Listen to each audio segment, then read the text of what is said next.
Үшінші энергия орталығы Манипура чакрасы.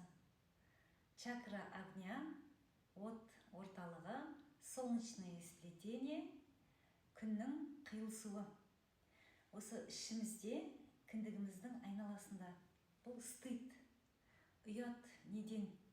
Өзіңізге деген көңіліңіз қалды, түңілдіңіз, үмітіңіз үзілді. Тепе-теңдікті ұстап тұра алмайсыз. Бір жерде көп отыра алмайсыз, көп тұра алмайсыз, көп жұмыстан алмайсыз. Және бұл орталық ерік-жігерге жауап береді. Сенімділігіңізді жоғалтып алдыңыз. Қалаймын деген ісіңізді, жасағыңыз келетін ісіңізді жасай алмайсыз. Міне, осыған сенімділігіңізді арттырған кезде, психологияда осымен жұмыс жасаған кезде, және йога, наукасана, асанасын жасаған кезде, осы жерге, нақты осы жерге қан айдап, клеткаларыңыз тірілетін болады.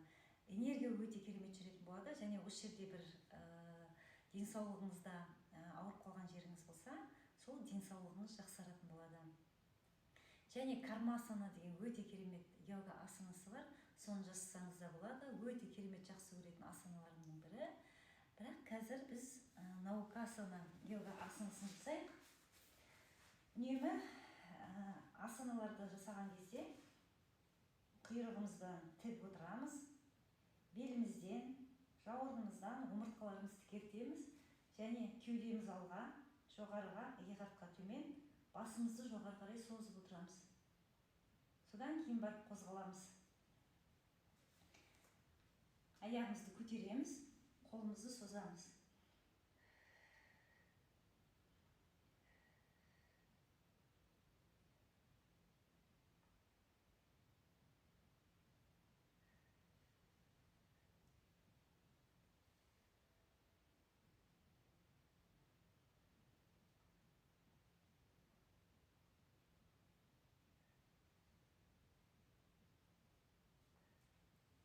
Нақты осы жерге жұмыс жүріп жатқанын сезініңіздер. Осы бұлшық еттеріңіздің, ішіңіздің бұлшық еттеріңізді қатайтып, бұл кезде осы жердің бұлшық еттері қатаяды, және осы жерге қан айдайтын боласыздар, және клеткалар тіріліп, біздің денсаулығымыз арта түседі. Осылай 7 чакрамен жұмыс жасайтын боламыз. 7 чакраға қазір 5, 6, 7 видео түсіріп тастаймын. Соны телеграм каналға кіріп қараңыздар.